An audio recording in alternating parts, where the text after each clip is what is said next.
Just weeks ago, rebel forces in Ethiopia were on the offensive, taking territory, sounding bullish and confident. Some even predicted on this programme that they could, should they wish, march into the capital Addis Ababa. Sure, why not, as one spokesman for the Tigrayan forces put it to us.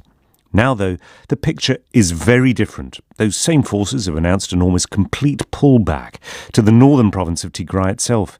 A strategic withdrawal, their leaders are calling it, in the hope, they say, there'll now be a comprehensive ceasefire and full peace talks. The federal government under Prime Minister Abiy Ahmed have another view altogether. Tigrayan forces are, they say, on the run. This is not a managed retreat. It is, in fact, a rout. We'll get an expert outside assessment in a moment, but first let's hear from one of the major players. He's Tzadkan Gebretensea, former Chief of Staff of the Ethiopian National Defence Force, now a member of the Central Command of the rebels, of the Tigray Defence Forces. How is he seeing this very changed battlefield? The bulk of our forces are inside the constitutionally recognized part of Tigray. There could be some forces still traveling to Tigray or some forces posted for security purposes, but the bulk of our forces are inside Tigray. Mind you, we have taken this political decision and the withdrawal operation at a time when the whole of Western Tigray is under the occupation of Eritrea and Ethiopian allied Ethiopian forces. Some forces of Isaias are still in some parts of northern Tigray. Their commanders are planning operations in Addis Ababa. Their mechanized experts are commanding Ethiopian mechanized units. So we have decided to withdraw, and we have withdrawn the bulk of our forces into Tigray on the consideration that we want to give peace a chance. You say that this was a political decision, this move back into Tigray of pretty much all your forces. There have been lots of reports that actually what has driven you back has been the military successes of your opponents, in particular the use of combat drones against your stretched supply lines into Amhara and Afar and down the road towards Addis Ababa. That has been a big part of the reason why you have withdrawn forces, isn't it? I would not say it was not a factor, but that is not the only factor. When we marched to Addis Ababa, the political and diplomatic arrangements did not go in tandem with our military progress.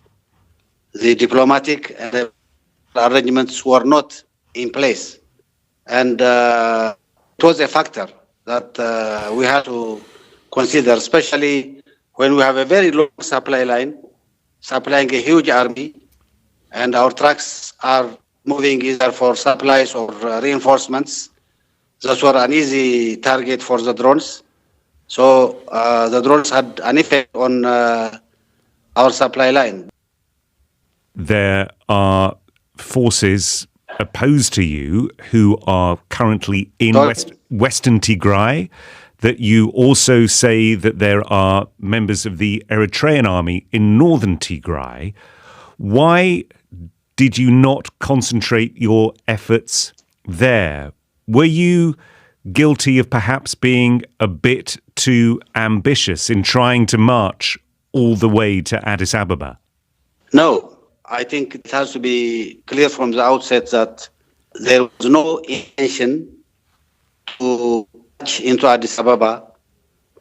We were ambitious in the sense that we wanted to finish the war as soon as possible. In our thinking, march for the south, and at the same time bringing the political coalition as possible, pressurizing the Ethiopian government for an all-inclusive, negotiated political settlement, we thought would be the shortest path to bring an end to the predicament which we are in.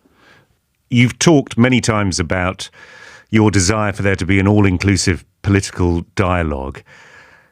How far do you accept that the Tigrayan People's Liberation Front has a feared reputation in much of Ethiopia because of its 30 years in power, and also, more recently, because of the documented human rights abuses that fighters in your name, fighters with the Tigrayan Defence Forces, have carried out and that have been documented by human rights groups?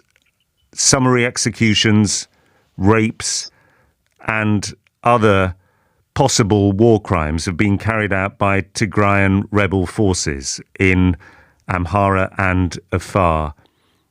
Do you accept that that means that as far as a lot of the Ethiopian population is concerned, the TPLF is to be feared and it is to be defeated?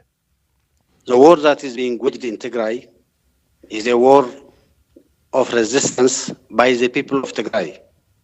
The Human Rights Commission in Geneva have decided to put an expert group to inquire into the human rights abuses all over Ethiopia, including human rights abuses that has been done allegedly by the fighters in Tigray. We have welcomed it. You are asking me about what the TDF forces have done inside Amhara and Afar. But the atrocities that has been committed in Tigray are much worse. If at all there is any atrocities committed in Afar and Amhara, the atrocities that has been committed in Tigray, both by Ethiopian forces and by external forces, forces of Eritrea, is huge and appalling. So the only thing that I can say is what has been decided on Geneva is the first right step. Let an independent inquiry go into the process, bring the facts together, to the surface, and then that will be the basis for any judgment.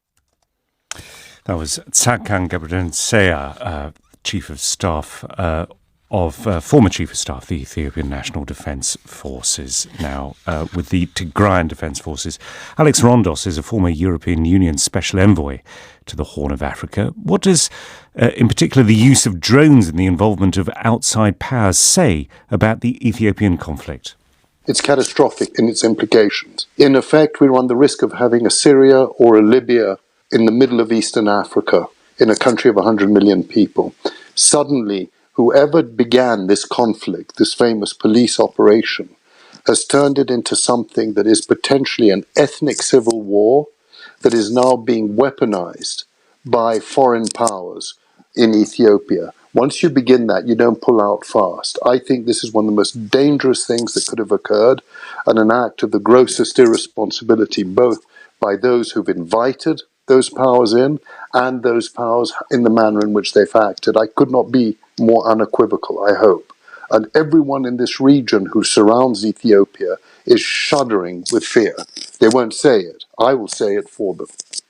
If Tigrayan forces have now pretty much withdrawn to Tigray, and assuming, and maybe this is an assumption that is just wrong, that federal forces won't do what they did earlier this year, which was to go and take the Tigrayan regional capital, Mekelle, and then failed to hold it, could there be some sort of stasis on the battlefield which then could lead to maybe some sort of ceasefire, some sort of negotiations? Yes, I think, first of all, that we're at a fork in the road here. Either all the parties decide that this country can no longer afford to hemorrhage in terms of blood and treasure, or they will proceed to continue fighting. If it goes down the latter path, what we will see is a pincer movement of government forces, but especially the aerial capacity of drones, and probably Eritrean forces marching in. If they do, I fear it will make what happened a year ago, December, January, in Tigray look fairly mild. We're getting to the stage where people want to finish an enemy off, let's put it that way. Imagine what Sri Lanka did to the Tamils, I suppose, is one way of looking at it. It'll be an issue of sort of vanity and vindictiveness at work. That is one path, and it will be without mercy, I can assure you, and horrifying. The alternative is that everyone sits back and takes a very deep breath. And this includes the people who supply weapons. They don't need Ethiopia to collapse in the way it could do. It means that Western powers also engage in trying to get people to the table. What I can tell you is this, that if tomorrow the guns stop firing and everyone stopped, and they could do, it's called a cessation of hostilities, and you just freeze right where you are. You quickly introduce people to verify that it's frozen, and then you start talking, and then you get to a ceasefire. I believe it's possible, but above all, it's really necessary, because there's one thing that most people are not talking about. This country, which was developing quickly from point of great poverty though, is back on its knees. It is in tatters economically. And I don't know and don't understand how two parties or any parties and parts of Ethiopia are going to be able to survive and sustain themselves economically. The country's coffers are empty. Foreign investment has finished. Exports are totally diminished. Inflation is rising. People are going to be hungry soon, and not just in Tigray. This is not the way you keep a country of 100 million people together. And that is what should be scaring everyone and waking them up to get to a table. And I start with the Tigrayans, the various Amhara, Oromo, but above all the government of Ethiopia. That's the real issue we need to wake up to. Alex Rondos. This is NewsHour.